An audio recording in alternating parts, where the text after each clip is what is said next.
Hello friends, welcome back to your own channel beginners point. और मैं हूँ श्रुति आपके साथ और हम देख रहे हैं क्लास 10 पॉलिटी का चैप्टर 2 का हमारा further part. Centre state relations की बात करते हैं। यहाँ पर सेंट्रल गवर्नमेंट और स्टेट गवर्नमेंट के बीच के रिलेशन की बात चल रही है। Restructuring the center-state relation is one more way in which federalism has been strengthened in practice. मतलब restructure किया गया था सेंटर और स्टेट रिलेशंस को, और ये एक और नया रास्ता था जिसके कारण फेडरलिज्म जो है उसे और ज़्यादा मजबूत बनाया गया या उसकी प्रैक्टिस को और ज़्यादा मजबूत किया गया।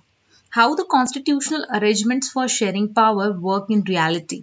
किस तरह से कॉन्स्टिट्यूशनल अरेंजमेंट्स जो हैं वो शेयर करती थी पावर को, work in reality depends to a large extent on how the ruling parties and leaders follow this arrangements. मतलब जो अरेंजमेंट्स कॉन्स्टिट्यूशनल अरेंजमेंट्स बनाई गई थी वो किस तरह से पावर को शेयर करती थी या रियलिटी में वो किस तरह से डिपेंड कर रही थी, लार्ज एक्सटेंट पे किस तरह से रूलिंग पार्टीज जो थी और लीडर्स जो थे वो किस तरह से उन अरेंजमेंट्स को फॉलो कर रहे थे, उसके ऊपर पूरा का पूरा रिलेशन डिपेंड था। फॉर अ लॉन्ग टाइम, बहुत समय तक, the same party rule both at the centre and in most of the state. एक सेम पार्टी या एक कॉमन पार्टी जो थी वो रूल कर रही थी बोथ सेंट्रल और मोस्ट ऑफ द स्टेट्स में। This means that the state government did not exercise their rights as autonomous federal units. और इसका मतलब ये था क्योंकि जो कि एक ही पार्टी जो है, एक ही पार्टी रूल कर रही थी बोथ सेंटर और स्टेट में। इसका मतलब ये था कि स्टेट गवर्नमेंट जो है वो एक्सरसाइज नहीं कर रही थी या उन्हें वो चीज़ नहीं मिल रही थी जो ऑटोनॉमस फेडरल यूनिट्स को मिलनी चाहिए। जो अलग अलग यूनिट्स अगर बना दिए हैं या स्टेट्स की गवर्नमेंट बना दी हैं तो उनके ऊपर रूल करने का राज सिर्फ उन गवर्नमेंट्स का होता है। कोई सेम पार्टी दोनों तरफ रूल नहीं कर सकती। As and when the ruling party at the state level was different, the parties that rule at the center tried to undetermine the power of states.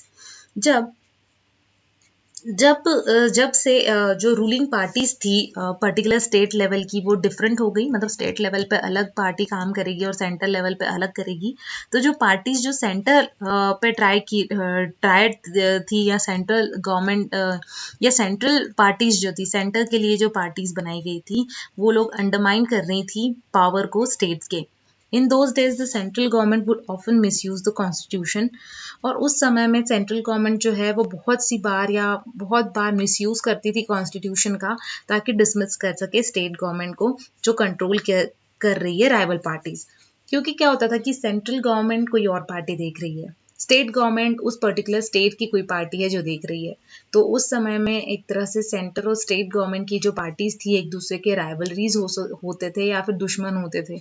और उस समय सेंट्रल गवर्नमेंट जो कि बड़ी होती है तो वो ये कोशिश करा करते थे या मिसयूज करते थे उनकी पावर्स का, ताकि वो डिसमिस कर सके स्टेट गवर्नमेंट को जो कंट्रोल कर रही है राइवल पार्टीज या उनके दुश्मन की जो पार्टीज है वो। This undermine the spirit of federalism. और इसके कारण जो फेडरलिज्म की स्पिरिट थी वो भी कम हो रही थी। All this change significantly after 1990। 1990 के बाद लेकिन ये सारी चीजें चेंज हो गई। This period saw the rise of regional political parties in many state of the country. ये पीरियड जो था उसने बहुत ज़्यादा राइज देखा रीजनल पॉलिटिकल पार्टीज में अलग अलग स्टेट ऑफ द कंट्री में। This was also the beginning of the era of coalition government. और हम कह सकते थे कि इस समय में कोएलिशन गवर्नमेंट की शुरुआत हुई या उस एरा की शुरुआत हुई जब कोएलिशन गवर्नमेंट बनी at the centre. Since no single party got the clear majority in the Lok Sabha. और इसमें ये हो गया कि कोई एक सिंगल पार्टी को पूरी की पूरी मेजोरिटी नहीं मिलेगी लोकसभा में। The major national parties had to enter into the alliance. अलग अलग बड़ी बड़ी नेशनल पार्टीज को एंटर करना होगा अलायंस में with many parties including several regional parties. और उसके अंदर बहुत सारी पार्टीज होंगी जिसके अंदर कुछ रीजनल पार्टीज होंगी to form a government at the centre. जो सेंटर की गवर्नमेंट फॉर्म करेंगे उसमें भी होगी। This lead to a new culture of power sharing. और इसके कारण क्या हुआ, एक नया पावर शेयरिंग का कल्चर दिखा। And respect for autonomy of state government. और इसमें ये हुआ कि स्टेट गवर्नमेंट अपना ऑटोनॉमस जो हक है वो चलाने लगी या उन्हें भी अपना ऑटोनॉमी में रिस्पेक्ट मिलने लगा। This trend was supported by a major judgment of Supreme Court that made it difficult for central government to dismiss state government in an arbitrary manner। और इसने सपोर्ट किया इस चीज़ ने मेजर जजमेंट को supreme court के, जिसके कारण बहुत ही डिफिकल्ट हो गया सेंट्रल गवर्नमेंट के लिए कि वो डिसमिस करें स्टेट गवर्नमेंट्स को एक आर्बिट्ररी मैनर में। Thus, federal power sharing is more effective today than it was in early years. और इसीलिए फेडरल पावर शेयरिंग जो है आज के ज़माने में बहुत ही ज़्यादा इफेक्टिव हो गया है as compared to early years after the constitution came into force, जब कॉन्स्टिट्यूशन फोर्स में आया। देख सकते हैं यहाँ में क्या दिया, states pleaded for more power. States जो हैं ये इस तरह से एक पिक्चर के रूप में हमें दिया है कि स्टेट्स जो हैं वो प्लीड कर रहे हैं या मांग रहे हैं कि हमें अपनी पावर दे दीजिए। अलग अलग स्टेट्स अलग अलग पावर मांग रहे हैं, पावर शेयरिंग हो रहा है, तब इस तरह से पिक्चराइजेशन किया पिक्टोरिकल फॉर्म में। Perils of running a कोalition government, और ये कोalition गवर्नमेंट को किस तरह से रन किया जा रहा है ये बताया गया है।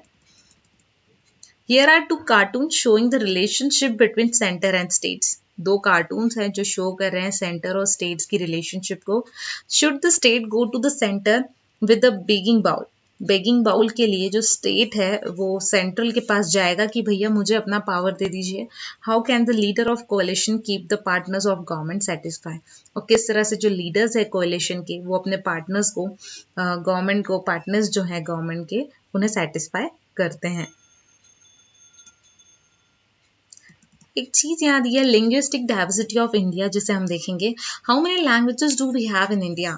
इंडिया में कितनी लैंग्वेजेस बोली जाती हैं? The answer depends on how one counts it, और आंसर डिपेंड करता है कि आपको इसे गिनना पड़ेगा। और गिनत लैंग्वेजेस जो हैं वो बोली जाती हैं इंडिया में। The latest information that we have is from the census of India held in 1991। एक लेटेस्ट इन्फॉर्मेशन जो हमें मिली है सेंसस जो होते हैं इंडिया में उसके थ्रू, कि this census recorded more than 1500 district languages. Distinct अलग अलग 1500 लैंग्वेजेस ये सेंसस ने रिकॉर्ड की हैं, which people mention as their mother tongues, और जो पीपल्स ने अपनी मदर टंग के रूप में कही हैं। These languages were grouped together under some major language, और इन लैंग्वेजेस को फिर ग्रुप किया गया एक अलग अलग मेजर लैंग्वेज के बीच में।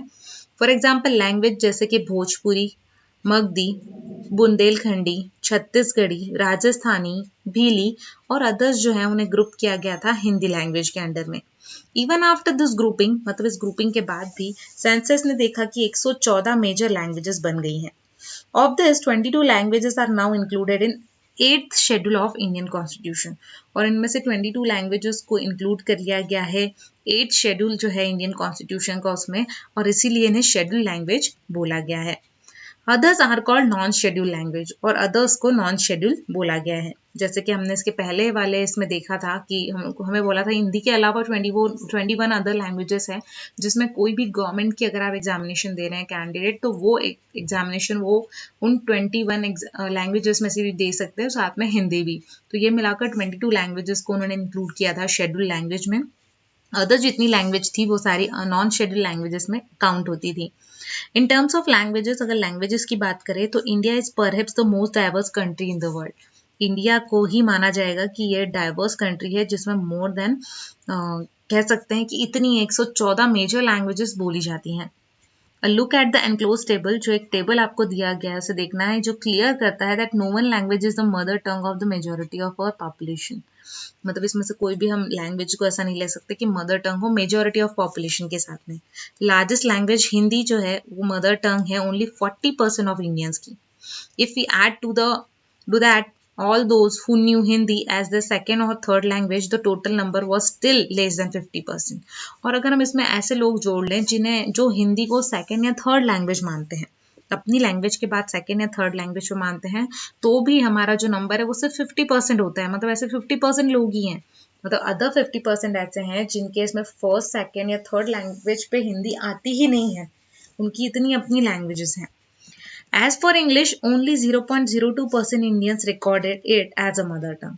और इंग्लिश की बात करें तो सिर्फ 0.02% इंडियंस ही ऐसे हैं जो मदर टंग में इंग्लिश बोलते हैं। Another 11% knew it as a second or third language. और another जो 11% लोग हैं वो उसे सेकेंड या थर्ड लैंग्वेज के रूप में इंग्लिश को यूज करते हैं। Read the table carefully, but you do not need to memorize it. Just do it. To the following, मतलब कहा है कि आपको ये टेबल को रीड करना है, आपको उसे याद करने की जरूरत नहीं है, बस आपको इसे देखना है।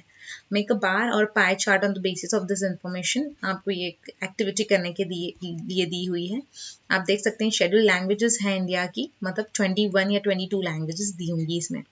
आसामीज है, बांग्ला है, बोडो है, डोगरी, गुजराती, हिंदी, कन्नड़, कश्मीरी, कोंकणी, मैथिली, मलयालम, मणिपुरी, मराठी, नेपाली, ओरिया, पंजाबी, संस्कृत, संथाली, सिंधी, तमिल, तेलुगु एंड उर्दू।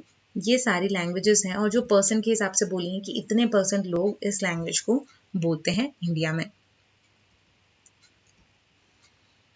तो दोस्तों यहाँ तक हमने इस चैप्टर को कंप्लीट किया। फर्दर चैप्टर जो है वो हम अपने अगले वीडियो में कवर करेंगे। आई होप कि आपको मेरा ये वीडियो पसंद आया होगा, और अगर आपको मेरा ये वीडियो पसंद आया है तो प्लीज़ मेरे चैनल को सब्सक्राइब करें और वीडियो को लाइक करना ना भूलें। Thank you so much. Thanks a lot.